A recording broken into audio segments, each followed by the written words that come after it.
Today on For the Record, a Pittsburgher with an out-of-this-world story. I'm smiling on the way up because every time I launch from planet Earth, that is my dream coming true. Astronaut Mike Fink on his hometown roots. There's something very special about Western Pennsylvania and Pittsburgh.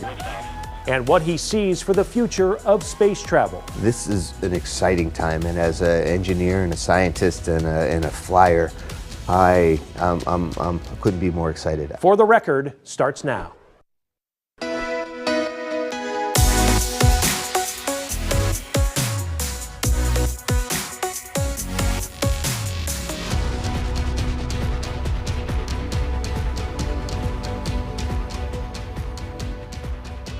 We welcome you to For the Record. I'm Ryan Recker. This morning, from Pittsburgh to the stars, I sit down with astronaut Mike Fink, and we discuss his roots here in the Pittsburgh region and also how he achieved his dream of traveling to the final frontier, and also what he sees for the future of space travel. So let's start at the beginning and the story of a young Mike Fink who dreamed of the stars from Earth right here in Pittsburgh. Well, what a treat for us to visit with Mike Fink, Pittsburgher, specifically Emsworth native. Welcome back home. Thanks, Ryan. It's great to be here, and it's really great to be back home. When you do come back home, what are your reflections of growing up in this region? I love Pittsburgh. I love the city. I love the greater Pittsburgh area. I can't believe how beautiful it is, how green it is, how nice people are. And the food's always good. Yes, it is. We're going to talk a lot about your career, but what about this area, this region, helped shape your career? There's something very special about Western Pennsylvania and Pittsburgh. It's just not all the great sports teams that we have, and it's not just about the friendliness of everyone, but it's also we focus on important things. We're not fancy. We're not too big for our britches, and we really focus on the future of our kids and education. And growing up here, I benefited from all the educational opportunities that the city had to offer, and I can give you lots of really great examples. And that helped me as a young kid achieve my dreams of becoming an astronaut. Not everyone wants to be an astronaut, but everybody, all of us, people, parents, and the city, the town, the area want our kids to have their dreams come true, and I'm one of them. And I'm going to go back to those early years. You were telling us off camera that your inspiration came, and this is such a significant time in this nation's history. In the summer of 1969, that moment was your inspiration to want to become an astronaut. There were people walking on the moon. My parents woke me up to make sure I got to see that historic moment.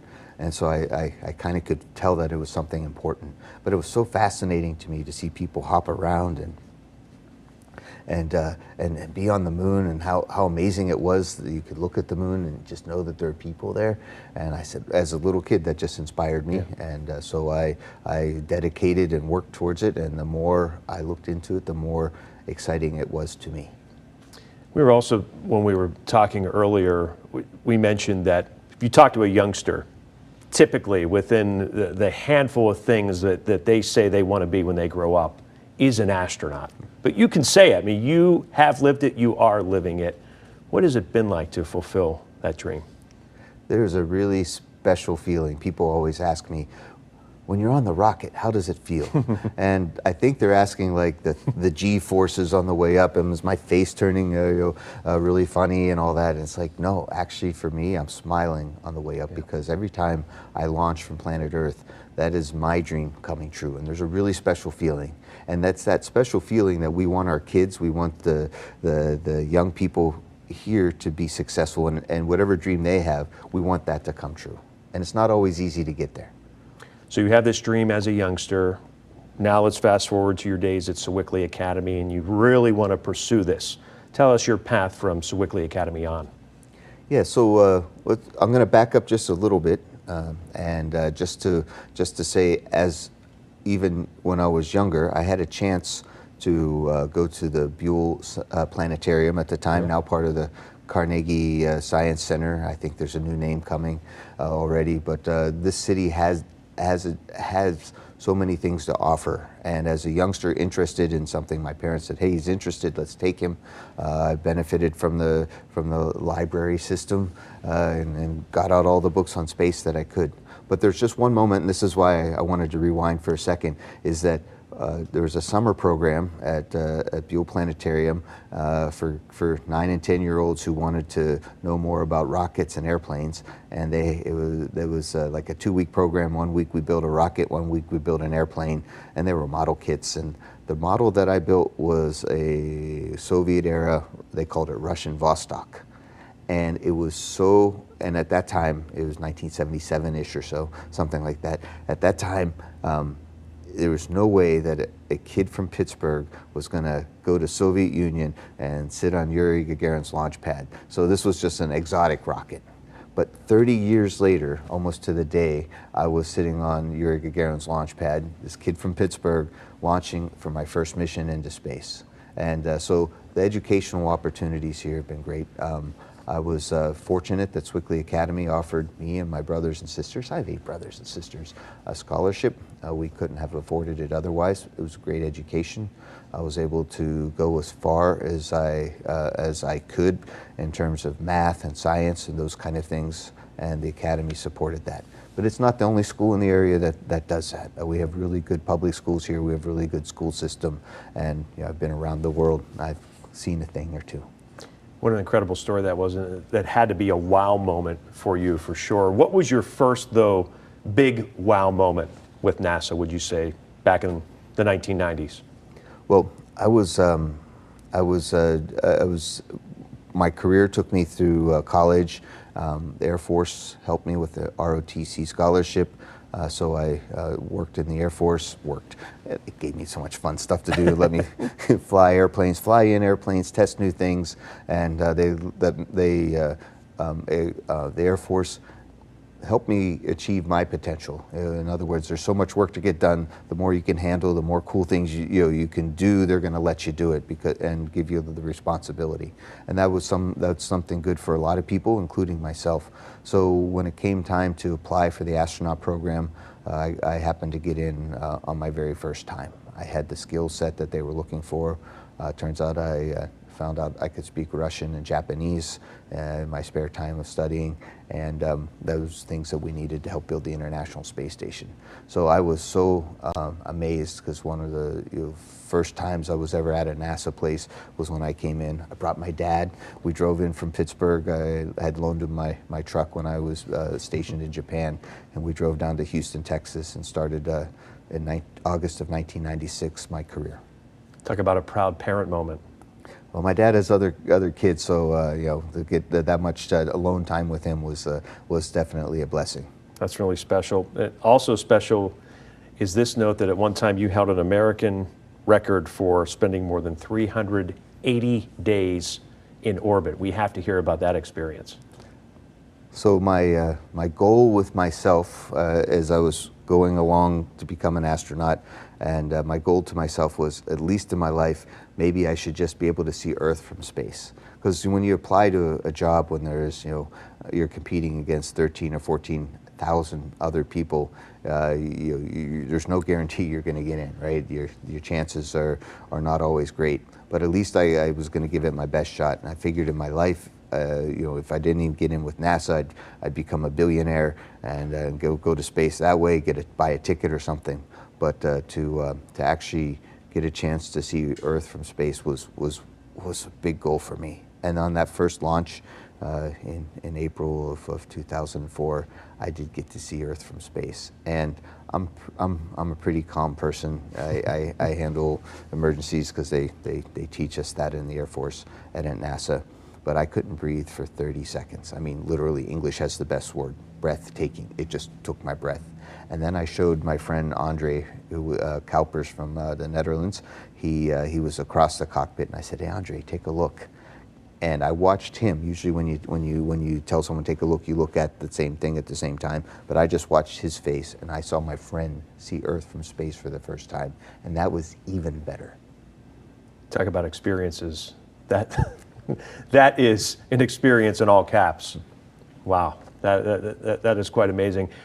I'd love to know what the emotions are when you come back to Earth, and that's a term that's used so casually, back to Earth, in so many different instances, but literally coming back to Earth. Do you sit there and say, did we just do that? Did that just happen? I know so much goes into these flights and so forth, and you're in the moment because this is what you do and this is what you love to do.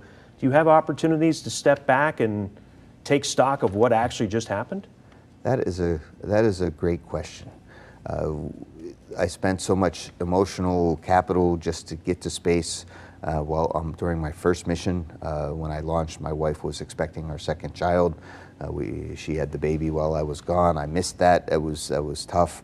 I missed my family on Earth, but I was in my element. And it turns out my first mission was a long mission. That wasn't by design, but we had a problem with the Columbia. The Columbia disaster happened, so we were, our missions were 6 months flying up and down on Soyuz, which was a new paradigm for NASA. So I had 6 months, and whether I liked it or not, I loved it. I was in space with one other guy, Gennady Padalka. He only spoke to me in English. I only spoke to him in Russian. It still makes people's minds twirl. And we just focused on the mission. We had so many things to do. And when we landed, it was bittersweet. I wanted to be back up in space, but I wanted to be with my family. I missed my family so much. I missed my friends. I missed food, real food. Earth food's much better than space food. But then again, I wanted to go back as soon as I could. And I got back in line, and 4 years later, I was doing it again. You have a great line because you live in Houston now, and when someone asks you, how long have you lived in Houston, what's your answer? Well, I've lived in Houston 28 years, half of my life, except for that 1 year I was in space. Yeah, not many people can say that, but we're working towards a future where more people spend time in space. Still ahead on For the Record. I know Butch and Sunny super well. Stuck in space. We all knew what we were getting into. They knew what they were getting into. Mike Fink's connection to two astronauts on the International Space Station for months. They're both veterans from space station, so they're glad they're there. How long they will have to wait to come home, and how he says they're spending their time in space.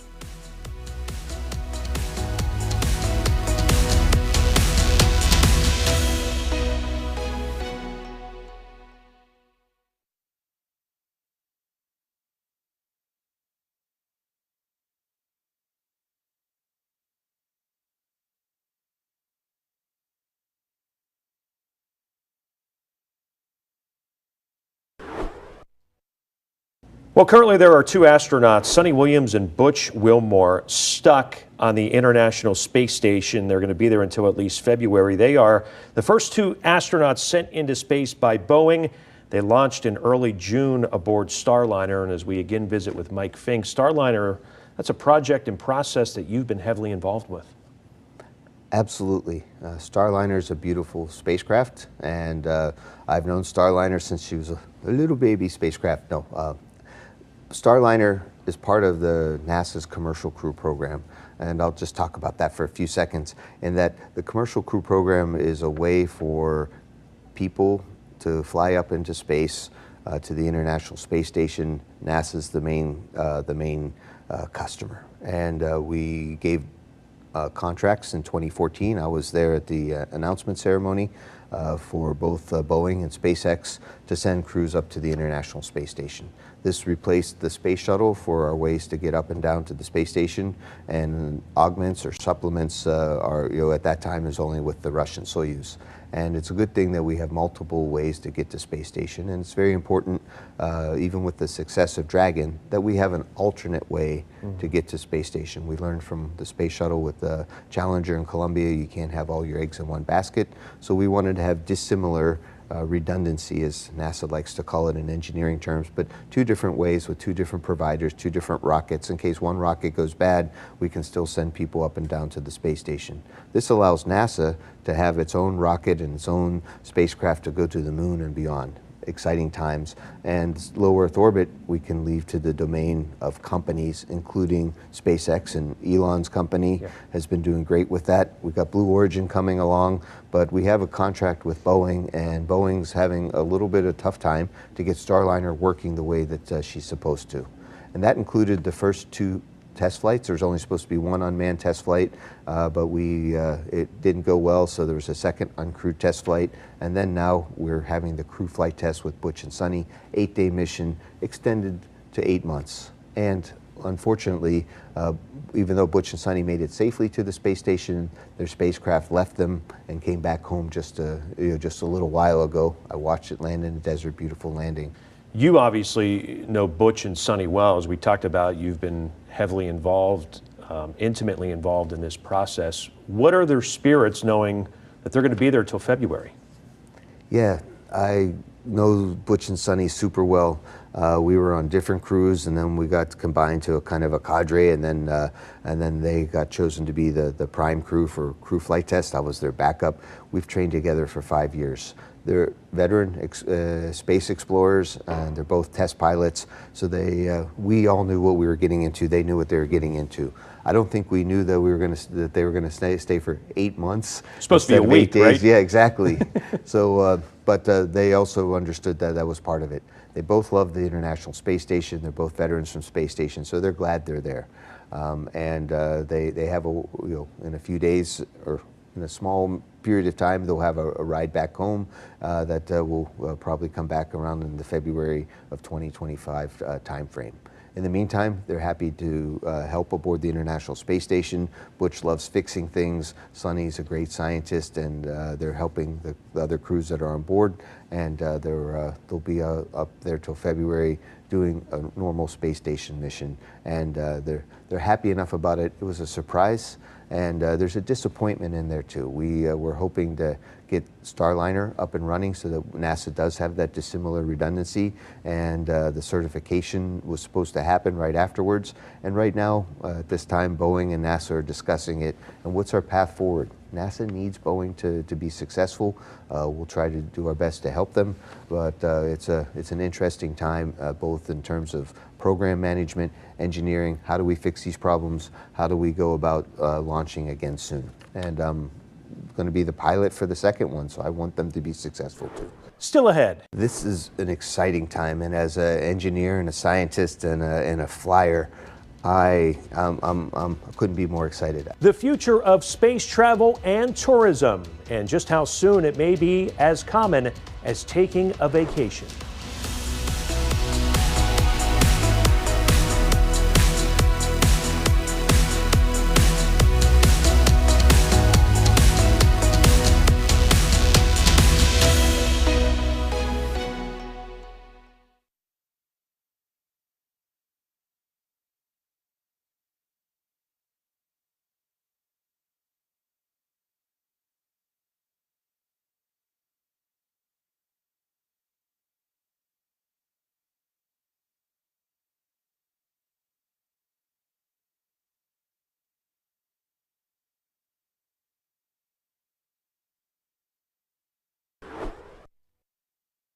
Welcome back to For the Record as we continue my conversation with astronaut Mike Fink, a Pittsburgh native who decades ago dreamed of traveling into space. And now so many others are sharing that similar dream with space tourism. And Mike talks to me about how close that is to becoming a reality. How do you see the industry evolving here? I mean, these are really interesting times for what could happen here, not just in the present, but in the future.